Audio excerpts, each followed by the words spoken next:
अनोखी गवाही। सूर्यपुर नाम के एक छोटे से गांव में नारायण नाम का एक किसान रहता था। वो अपनी पत्नी गीता व 10 साल के बेटे के साथ अपना जीवन निर्वाह करता था। वो बहुत गरीब था। मजदूरी करके मात्र 2 वक्त का भोजन ही इकट्ठा कर पाता था। एक दिन नारायण की पत्नी गीता उससे बोली,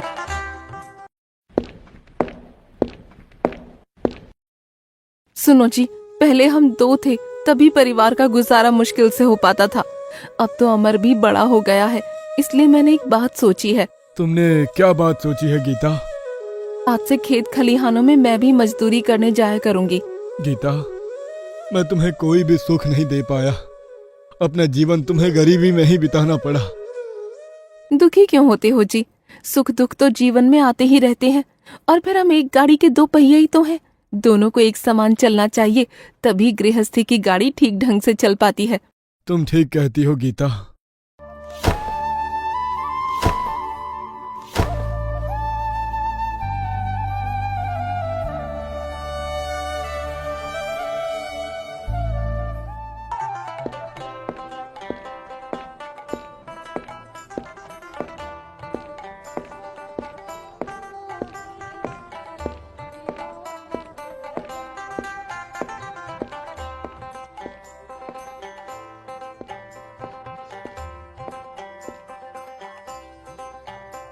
गीता और नारायण दोनों ही दूसरे के खेतों में मजदूरी करने लगे। वो खूब लगन से मेहनत करते, लेकिन फिर भी उनकी आमदनी में कोई बढ़ोतरी नहीं होती। 2 समय के भोजन के अलावा वो कुछ भी नहीं कमा पाते। धीरे धीरे अमर भी 12 साल का हो गया। एक दिन फिर से नारायण निराश मन से गीता से बोला, गीता, सब पूर्व जन्मों के पापों का फल है। इतने वर्षों में तो कूड़े के ढेर के दिन भी आते हैं। फिर हमने ऐसा कौन सा पाप किया है जो गरीबी हमसे चिपक कर रह गई है? सब ईश्वर की माया है। अब तो वही हमें आगे का रास्ता बता सकते हैं।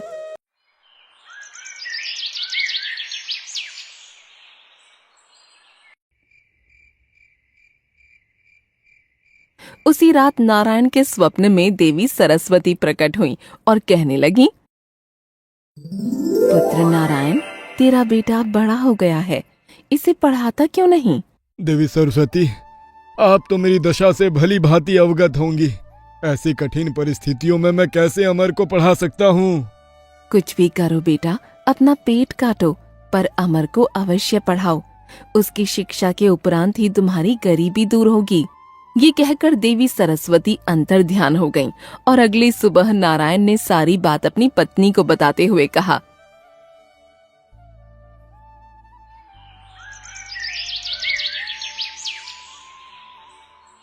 गीता, आज रात माँ सरस्वती मेरे सपने में आई थी। वो कह रही थी, अमर को शिक्षा प्राप्त होने के बाद ही हमारी गरीबी दूर हो सकती है। सुनो जी, तुम आज ही अमर को लेकर काशीनाथ चले जाओ। काशीनाथ? लेकिन वहाँ क्यों? काशीनाथ में विश्व गुरु नाम के विद्वान रहते हैं। शिक्षा जगत में उनका बहुत बड़ा नाम है। तुम अमर को विद्या अध्ययन हेतु उनके पास ले जाओ। गीता, इसके लिए तो बहुत अधिक धन की आवश्यकता होगी। कहाँ से आएगा इतना धन? इसके लिए तो लाला के पास ही चले जाओ। लाला के पास? हाँ, ले देकर गांव में वही तो महाजन है। अमर की शिक्षा के लिए उन्हीं से कर्ज ले लो। गीता, लाला अत्याचारी महाजन है। वो हमेशा गरीबों का शोषण करते हैं। वो बहुत अधिक ब्याज पर कर्ज देते हैं और समय पर कर्ज ना चुकाने पर वो बहुत क्रूर हो जाते हैं। तुम ऐसे महाजन से उधार लेने की बात कर रही हो? इसके अलावा और कोई रास्ता भी तो नहीं है जी। कुछ भी हो, जब साक्षात माँ सरस्वती ने अमर को शिक्षा दिलवाने को कहा है, तो हम अपने बेटे को शिक्षा अवश्य दिलवाएंगे। परंतु ऋण लेने के लिए हमारे पास गिरवी रखने के लिए है ही क्या? लाला बिना कोई वस्तु गिरवी रखे किसी को धन नहीं देते। तुम ये घर गिरवी रख दो। ये क्या कह रही हो तुम? सिर छुपाने का यही तो एक आसरा है। भगवान ना करे यदि ये भी छिन गया तो क्या होगा? शुभ शुभ बोलो जी, भगवान जो करेगा ठीक ही करेगा।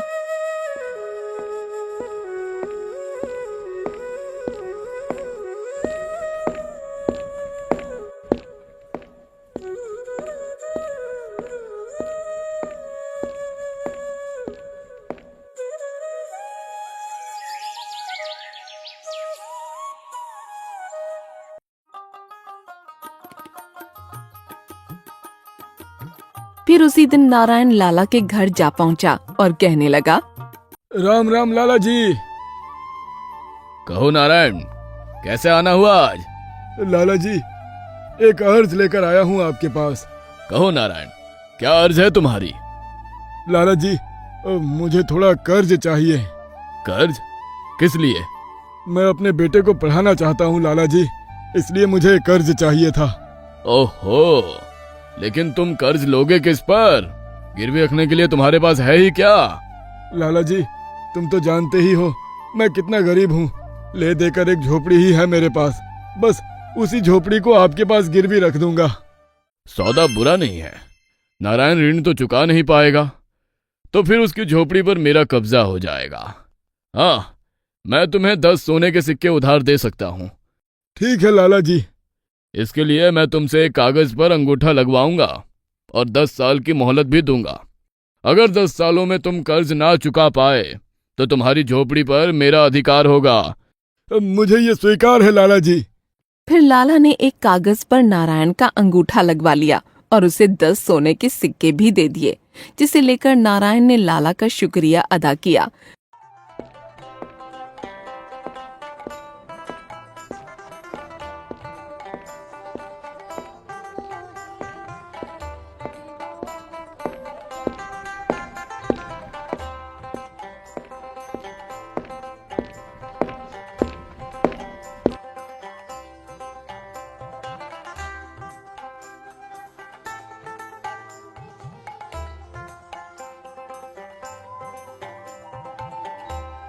और अपने बेटे अमर को लेकर काशीनाथ के लिए निकल पड़ा।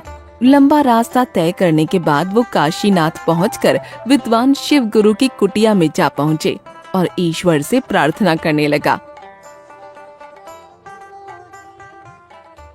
हे ईश्वर, मेरे बच्चे की रक्षा करना, उसे खूब विद्वान बनाना, बस अब तो यही हमारा सहारा है। थोड़ी दूर और आगे बढ़ने पर वे विद्वान शिव गुरु जी के पास पहुंच गए और कहने लगे, गुरुजी प्रणाम। खुश रहो। कहाँ से आए हो तुम लोग? गुरुजी, मैं सूर्यपुर नाम के एक छोटे से गांव से आया हूँ। मेरा नाम नारायण है और ये मेरा बेटा अमर है। मैं अपने बेटे को आपसे शिक्षा दिलवाना चाहता हूँ, इसी उद्देश्य से आपके पास आया हूँ गुरुजी। अपने 10 सोने के सिक्कों की पोटली को गुरुजी के सामने रखा और पुनः कहने लगा, इसे स्वीकार कीजिए गुरुजी। क्या है इस थैली में? इसमें 10 सोने के सिक्के हैं गुरुजी। जैसे तैसे इसका प्रबंध कर पाया हूँ, आपको इससे अधिक धन नहीं दे पाऊंगा गुरुजी। मैं बहुत गरीब हूँ, मेरे बेटे को शिक्षा प्रदान करने से मत मना करना।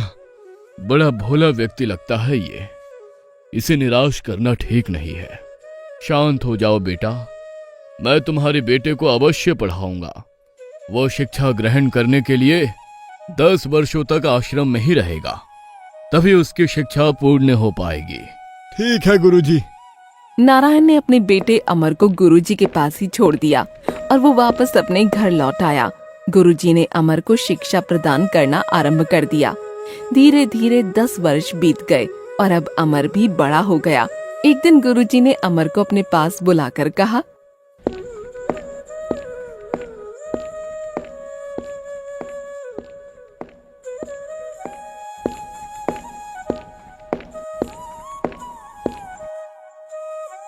पुत्र अमर, आज तुम्हारी शिक्षा पूर्ण हुई। तुम हमारे शिष्यों में सबसे मेधावी छात्र हो, इस पर मुझे हमेशा गर्व रहेगा। गुरुदेव, सब आपकी कृपा का फल है, वरना मैं किसी योग्य था। बेटा, अब तुम अपने माता पिता के पास लौट जाओ। तुम्हारी प्रतीक्षा में वो ना जाने कब से बाट जो रहे होंगे। कैसे होंगे मेरे माता पिता? ना जाने वे कब से मेरा इंतजार कर रहे होंगे।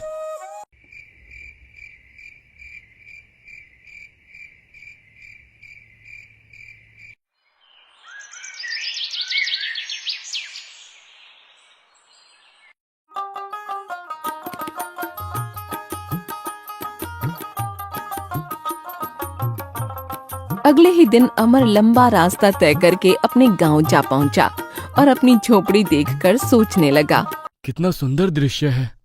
कितना समय हो गया जब मैं यहाँ से गया था।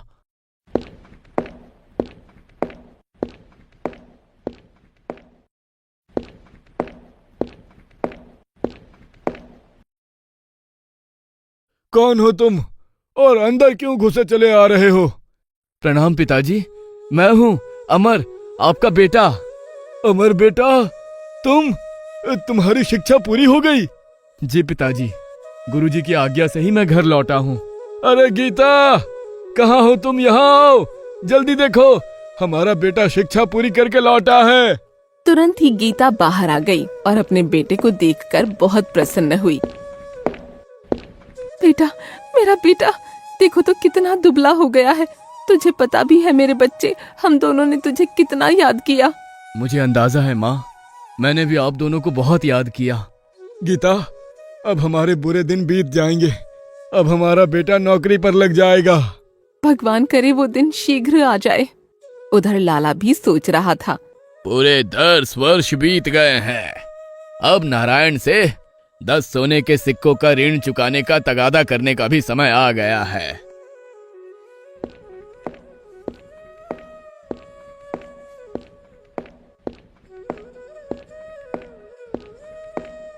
वो तुरंत ही नारायण की झोपड़ी की ओर चल दिया। जब वो झोपड़ी के पास पहुंचा तो सामने अमर को खड़ा देख सोचने लगा। तुम अमर हो? हाँ, मैं अमर हूँ। और आप लाला जी? ओह, भूले नहीं तुम मुझे? लाला जी, तुम भी कोई भूलने की चीज हो? कहो, कैसे आना हुआ आपका? तुम्हारे माता पिता कहाँ है? अमर ने लाला की बात का कोई जवाब नहीं दिया तो लाला का पारा चढ़ गया। वो तुनक कर बोला, बताते क्यों नहीं? तुम्हारे माता पिता कहाँ है? सुनो लाला जी, मेरे पिताजी जिंदा पेड़ों को काटने और मुर्दा पेड़ों को रोपने गए हैं। क्या? हाँ लाला जी, और मेरी माँ हवा बेचने और चांदी खरीदने गई है। लगता है ये अमर आवश्यकता से अधिक पढ़ आया है, तभी ऐसी बातों से मुझे मूर्ख बना रहा है। अमर को धमकाते हुए वह बोला, ये कैसी ऊटपटांग बातें कर रहे हो? मैंने जो पूछा है उसका ठीक ठीक उत्तर दो। मैंने बताया तो लाला जी। सुनो, तुम्हारे पिताजी ने 10 वर्ष पहले ये झोपड़ी गिरवी रखकर मुझसे 10 सोने के सिक्के उधार लिए थे। क्या? क्या लाला जी, सचमुच? हाँ, नारायण ने 10 वर्ष बीतने पर भी वो सोने के सिक्के मुझे वापस नहीं लौटाए हैं। आज मैं अपने सिक्के लेने आया हूँ। तुम सच सच बता दो कि तुम्हारे माता पिता कहाँ है, नहीं तो क्या करोगे लाला? लड़का बड़ा चालबाज है, इससे चालाकी से काम लेना होगा। तो उधार दिए सिक्के वापस नहीं मांगूंगा। यानी कि आप कर्ज माफ कर दोगे? हाँ हाँ, माफ कर दूंगा। तुम बताओ तो सही वो कहाँ है? लाला जी, मैं आपकी बात पर कैसे विश्वास करूं भला? मैं पृथ्वी और आकाश को साक्षी बना रहा हूँ। लाला जी, ये दोनों ही बोल नहीं सकते, अतः उन्हें साक्षी नहीं बनाया जा सकता। तो फिर क्या करे? अगर आप किसी जीवित प्राणी को साक्षी बनाएं तो मैं मान लूंगा। ये बित्ता भर का छोकरा तो हाथ ही नहीं जमने दे रहा है, पर मैं भी कोई कम नहीं हूं। तभी लाला की नजर झोपड़ी पर बैठी तितली पर पड़ी। वो कहने लगा, मैं इस तितली को साक्षी मानकर वादा करता हूं कि यदि तुम अपने माता पिता का पता बता दोगे तो मैं उनके द्वारा लिया गया कर्ज माफ कर दूंगा। ये हुई ना कुछ बात लाला जी। अब सुनो, मैंने कहा था ना कि पिताजी जिंदा पेड़ों को काटने वो मुर्दा पेड़ों को रोपने गए हैं। इसका मतलब है कि वो पेड़ों को काट कर बांध लगाने गए हैं। ओह, तो ये मतलब था तुम्हारा। तुम सचमुच बुद्धिमान हो अमर। अच्छा, अब मैं चलता हूँ। लाला, तूने बहुत से भोले भाले गरीब लोगों को सताया है। अब देख तू मेरे जाल में कैसे फंसता है।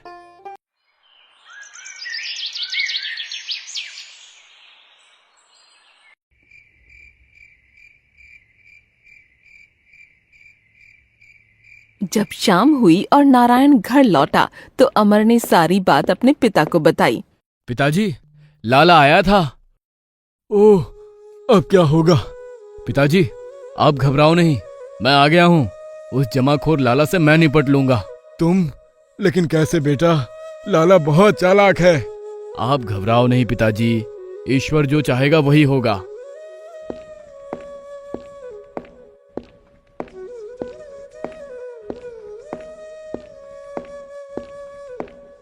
अगले दिन लाला फिर से नारायण के घर आ धमका। उस दिन फिर अमर घर पर अकेला ही था।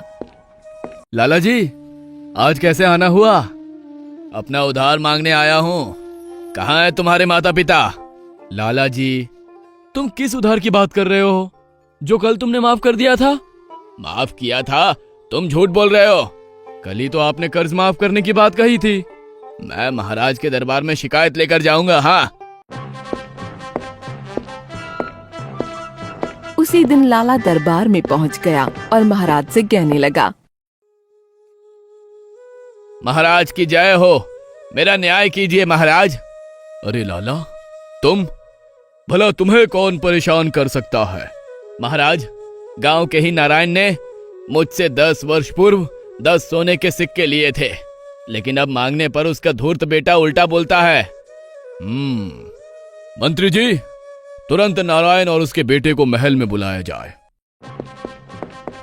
महाराज के आदेश पर तुरंत नारायण और अमर को बुलाया गया तो महाराज ने नारायण से प्रश्न किया।